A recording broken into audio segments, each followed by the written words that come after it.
కర్ణాటక రాజకీయాల్లో భారీ మార్పు చోటు చేసుకుంది. ఆ రాష్ట్ర ముఖ్యమంత్రి సిద్ధరామయ్య తన పదవికి రాజీనామా చేసే అవకాశం ఉంది.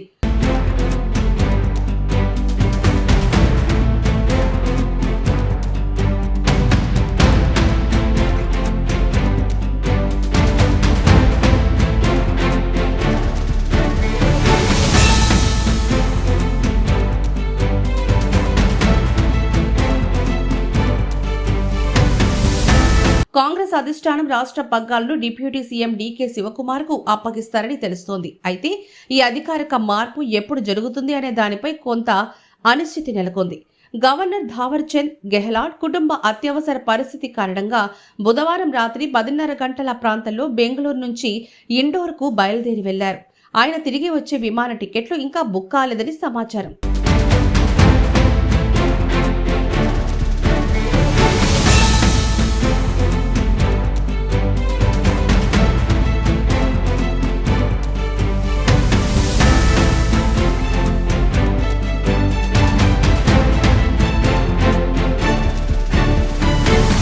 అయినప్పటికీ సిద్ధరామయ్య తన రాజీనామా లేఖను గవర్నర్ కార్యాలయానికి సమర్పించవచ్చని సీఎంఓ వర్గాలు చెబుతున్నాయి. రాజీనామా సమర్పించడానికి ముందు సిద్ధరామయ్య తన నివాసంలో డీకే శివకుమార్తో సహా మంత్రివర్గ సహచరులకు అల్పాహార విందును ఏర్పాటు చేశారు. దీనిలో డీకేతో సహా అంతా పాల్గొన్నారు. అంతకు ముందు రోజు సిద్ధరామయ్య, శివకుమార్ ఢిల్లీలో రాహుల్ గాంధీ, కాంగ్రెస్ అధ్యక్షుడు మల్లికార్జున ఖర్గే, కేసీ వేణుగోపాల్, రాష్ట్ర కాంగ్రెస్ ఇన్ఛార్జి రణదీప్ సింగ్ సుర్జేవాలాలతో సుదీర్ఘ చర్చలు జరిపారు. పార్టీ అధిష్టానం ఈ పరిణామాలపై అధికారికంగా స్పందించినప్పటికీ ఎలాంటి ముందస్తు ముగింపులకు రావద్దని సుర్జేవాలా మీడియాని కోరారు.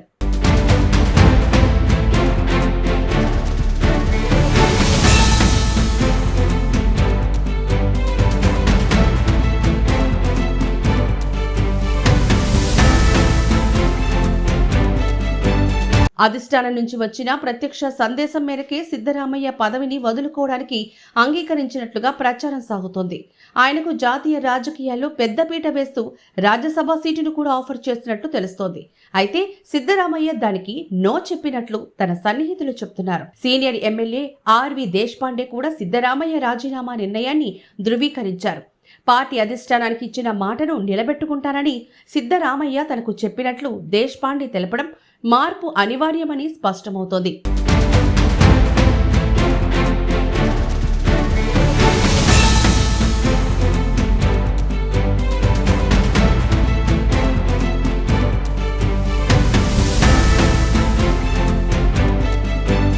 మరోవైపు ఈ నాయకత్వ మార్పు వార్తలపై భిన్న స్పందనలు వ్యక్తమవుతున్నాయి. సిద్ధరామయ్యను తొలగిస్తే అహింద కూటమి ఆధ్వర్యంలో నిరసనలు చేపడతామని కర్ణాటక రాష్ట్ర వెనుకబడిన తరగతుల సమాఖ్య హెచ్చరించింది. అయితే డీకే శివకుమార్ మద్దతుదారులు అప్పుడే బెంగళూరు, రామ్నగర ప్రాంతాల్లో సంబరాలు మొదలుపెట్టారు. దీనికి భిన్నంగా సిద్ధరామయ్య అనుచరులు సీఎం నివాసం వెలుపల నిరసనలు వ్యక్తం చేశారు. ఈ పరిణామాల మధ్య బీజేపీ రాష్ట్ర అధ్యక్షుడు బీవై విజయేంద్ర కాంగ్రెస్ ప్రభుత్వంపై విమర్శలు గుప్పించారు. గత 3 ఏళ్లుగా సిద్ధరామయ్య ప్రభుత్వం విఫలమైందని, అధిష్టానమే గుర్తించిందని, కర్ణాటకలో ముందస్తు అసెంబ్లీ ఎన్నికలు వచ్చే అవకాశం ఉందని ఆయన జోషిన్ చెప్పారు. Has created lot of disturbance not only among the ruling party MLAs. Administration has completely collapsed in Karnataka because of the minority appeasement, because of the zero development. The farmers' issue has not been addressed by the Congress government. Youths are fed up with this Congress government. Karnataka has become a drug capital of the country. So because of all these issues, people of Karnataka are not happy with the Congress government. And more importantly, the infighting between the ruling Congress government for the Mukhyamantri Kursi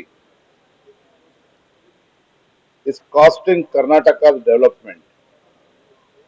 Even though Congress High Command has decided to take the resignation of Chief Minister Siddaramaiah, I don't think this issue is going to resolve at the earliest.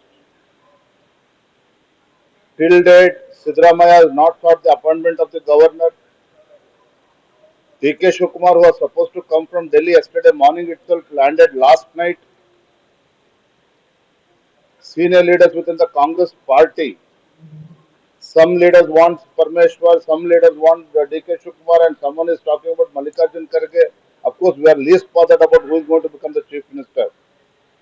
Looking at the current administration of the Congress party, any chief minister replacing Siddaramaiah, or if Siddaramaiah continues also, I don't think Karnataka is going to get benefited out of this, because the financial distress which Karnataka is facing because of the inefficient Congress government, I think no other chief minister, including Siddaramaiah, they are not going to save Karnataka. 2023 May assembly ఎన్నికల సమయం నుంచే సిద్ధరామయ్య శివకుమార్ మధ్య సాగుతున్న ఈ అధికార పోరు ఇప్పుడు ముగింపు దశకు చేరుకున్నట్లు కనిపిస్తోంది.